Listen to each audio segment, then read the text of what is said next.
While I was helping my mother prepare her house to get put on the market after a recent move, I sent Jack to Williamsburg, Virginia to experience the opening weekend of Busch Gardens Howl-O-Scream.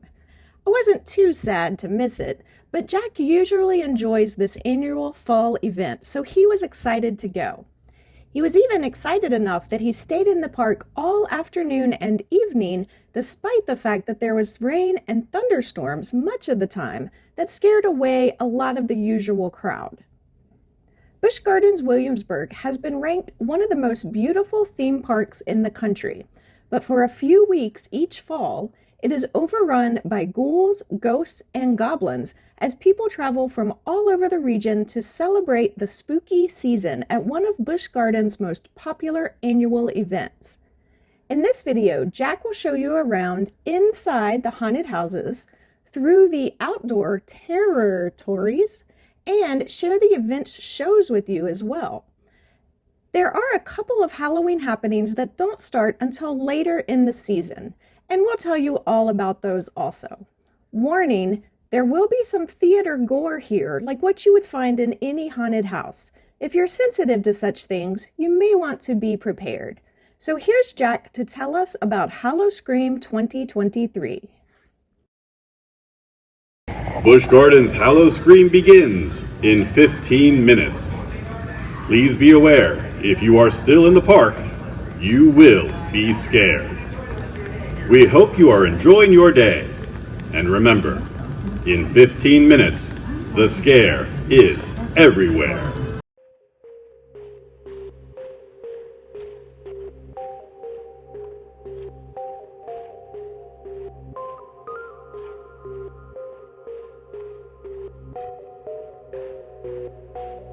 Alright, so we are walking through the park here, checking out some of the decorations.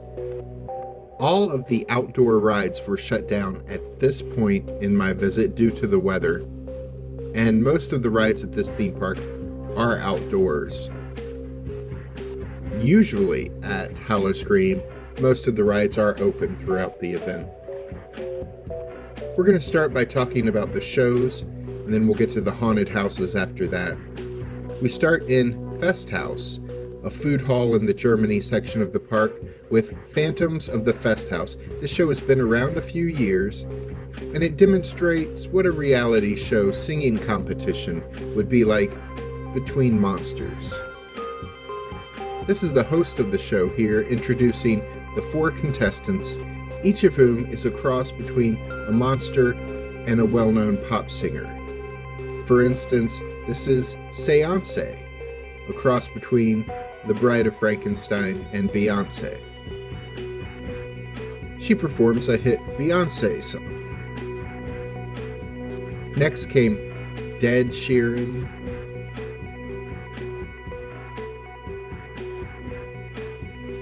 and here is Taylor Switch. And finally, the last contestant performed Levitating in the style of Dua Lipa. I didn't catch the punny monster name that they gave this singer, though. The crowd votes at the end by cheers, but I couldn't really tell who won based on the cheers, which took place while loud music was being played. Sometimes I think the vote doesn't really matter. Seance was declared the winner, and she deserved it because she did a great job with her song, as did all the other performers too, though. There was no fear factor at all to this show. It was just a singing competition with people in Halloween costumes. The next show I went to was the Skeletones. I wasn't sure this show was going to happen because it was still raining, and the front half of the stage does not have a roof over it. Normally for concerts on this outdoor amphitheater stage in the Italy section of the park, the singers come near to the middle or even front of the stage to perform. The back of the stage does have a roof, so all 5 performers, understandably, stood all the way at the back of the stage to remain dry as they sang and danced. The Skeletones performed pop songs that are somewhat related to the spooky season, such as Monster Mash, I Put a Spell on You, and Love Potion No. 9. This show isn't scary at all either, just some singers with their faces painted like skulls. But again, they were good performers, and it was an enjoyable show. I checked out the third show later in the evening after the sun went down. It was called Jack is Back, and it featured the return of the icon of Howl-O-Scream, Jack. The rain had stopped, which was good because this was an outdoor show. The original Jack-O-Lantern has returned to the Ireland village to get revenge on us humans by cursing us to dance forever.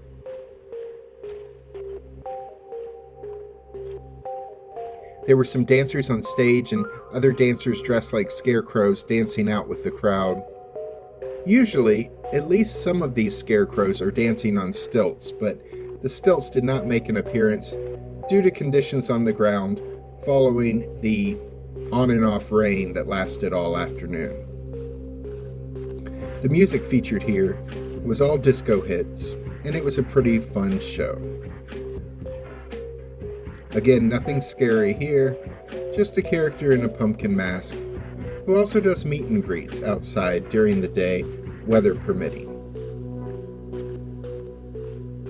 The shows play throughout the day, even before Howl-O-Scream officially starts at 6 p.m., so you can enjoy the shows before the haunts begin. There is another show that doesn't begin until later in the month. It is generally considered too scary for young kids, and we'll show you footage from that show in years past and tell you all about it later on in this video. There are 5 haunted houses and 5 terror-tories, which are similar to the haunted house experience, but they feature scare actors outside along the walkway instead of in an indoor-themed maze. If you don't want to be scared walking around outside, you can buy a no-boo necklace. If the scare actors notice you wearing this necklace, they will leave you alone. It lights up and blinks, as is being used by these proprietors of a candy store in the Germany section of the park. Of course, this isn't foolproof, as the scare actor may not notice your necklace until they have already jumped out at you.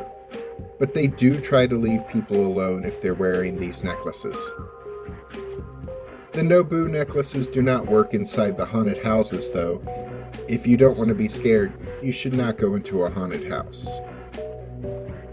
We walked through the first terror-tory called Fest Evil. An evil energy has taken over this Mardi Gras celebration. It's 6 p.m. at this point. Howl-O-Scream is just starting, so the sun is still up. These terror-tories tend to be scarier at night when you can't always see what is coming up ahead.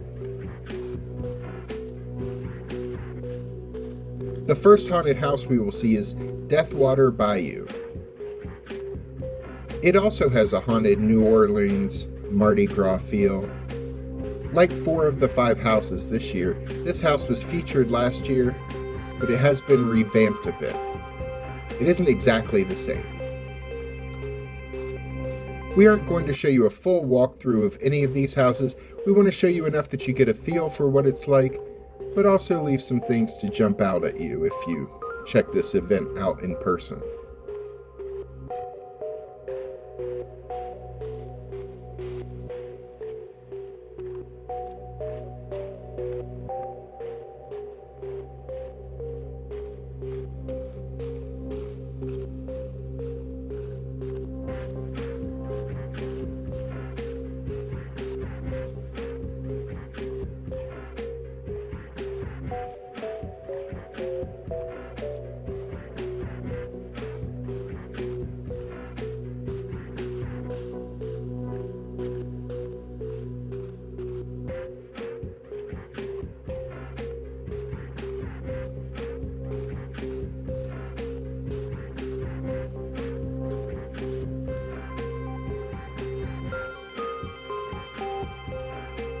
Next is the Busch Gardens. This is in the Italy section of the park. It's based on the story of Medusa.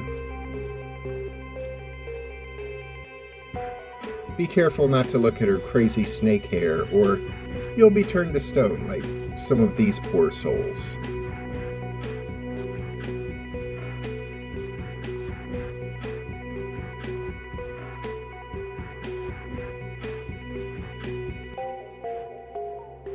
The only brand new haunted house in this year's lineup is Lost Mines. It's located in the bottom floor of Escape from Pompeii, the park's popular Splash Mountain-like ride. The Busch Gardens website describes this new house this way. Deep in the depths of an underground gem mine, once human inhabitants shield their riches after being trapped below the earth for generations. This mutated community now bears supernatural skin, dagger-like claws, and disturbing sores doubling as a disguise.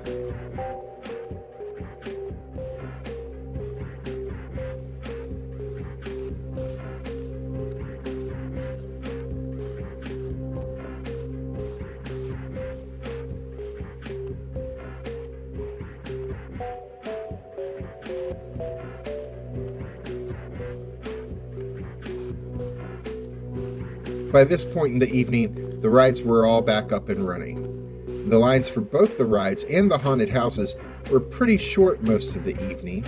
I only waited 5 minutes to get into most of the haunted houses. There was only one, Killarney Diner, that I had to wait longer than that in. It was about a 20-minute line. We have often waited 45 minutes to an hour to get into some of these houses in the past, so going on a rain day may be a good option if you don't want to pay extra for a quick queue pass to skip the line. And Killarney Diner is a popular house that has been featured the last few years. The staff of this diner would love to have you for dinner. And they added a bit of a bug theme to this house this year as well, according to the website. Yeah, there were some bug noises and fake bugs and the like, but the main theme is still that this is a diner for cannibals, which is just the worst type of diner there is.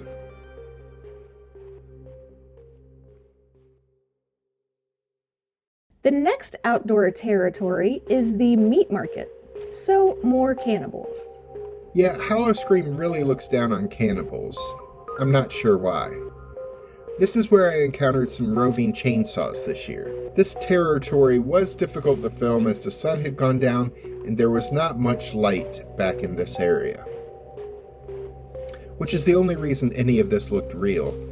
I walked by earlier in the day and some of the set pieces were sitting out, but they looked really fake in broad daylight. The scare actors offered me a great deal on some meat from the back of their van. The next territory is Scary Tale Road. This is based on fairy tales, of course. I saw characters like Little Red Riding Hood and Hansel and Gretel, among others. They're all a bit darker than I remember them from childhood, though.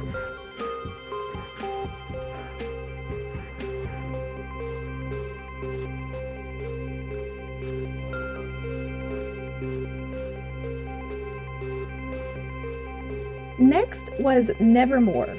This was the third year they did Nevermore, a house based on the writings of Edgar Allan Poe, and this was my favorite haunted house. So Jack, how different was it from past years? It was similar, but not exactly the same. They did change some things. The Nevermore houses aren't based on a particular Edgar Allan Poe story exactly. It just features scenes that were inspired by some of his writing. It would likely be your favorite again, Alice. You run into a lot of ravens along the way, of course.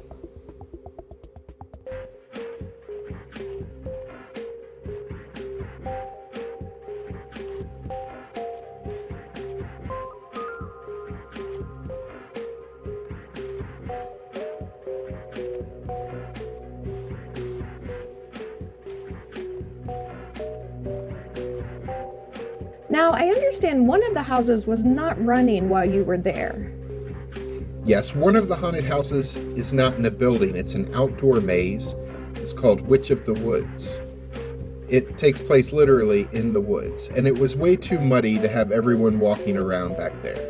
so I didn't get to see Witch of the Woods. It was pretty good last year, and like the other houses, I imagine it will be pretty similar to what it was in the past, with a few differences added in. Then the other terror-tory was Ripper Row in England, based on the true story of a serial killer in the 1800s who killed and mutilated unaccompanied women in the Whitechapel section of the city. The murders were never solved, so his victims and detectives on the case walked through the England section of the park looking for justice. I didn't see Jack the Ripper out when I walked through this year, but we did see him lurking about last year when we visited. There are some Halloween events not taking place until later in the season. For example, the Sesame Street Halloween Spooktacular takes place Saturdays and Sundays only, from September 23rd until Halloween. This is footage from previous year's events. This is a daytime Halloween party appropriate for young kids that ends at 5 p.m. when all kids' attractions close in preparation for the 6 p.m. Howl-O-Scream event. The kids' rides are all open in Sesame Street's Forest of Fun. There are meet and greets with Sesame Street characters in their Halloween costumes.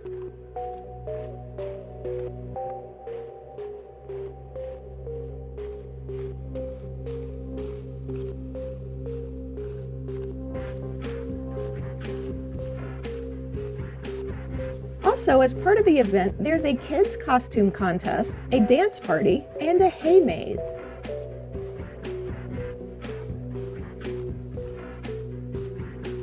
As well as trick-or-treat stations. And the Count and Friends star in a show called Countdown to Halloween, which the kids always seem to enjoy. The other attraction that hasn't started yet is probably the best show of Howl-O-Scream, Monster Stomp on Ripper Row. These photos were taken a couple years ago at Monster Stomp, back when performers were all still wearing masks. It is possible the show may have changed a bit, but it was largely the same for the last couple of years. This is the show that may not be suitable for younger kids, though. The show tells the story of Jack the Ripper, so a serial killer is stalking people across the stage. There were no super gruesome scenes of violence, but there was some blood splattering going on and a bit of slightly risque dancing from the prostitutes who were Jack the Ripper's victims. It's also the best of all the shows at Howl-O-Scream, too. The Busch Gardens website describes the show as featuring electrifying percussion, dynamic dance, and sensational singing. And this whole show is very well done. I hate that we'll miss it this year, but we probably won't be able to fit another visit to Howl-O-Scream into our schedule between now and Halloween. On another note, they did have a few Halloween-themed snacks, but mostly what I saw were Halloween-themed bars. I stopped at one and ordered a drink called Deadly Passion, containing passion fruit and rum. It was delicious, and it came in a light-up souvenir cup for $14.99.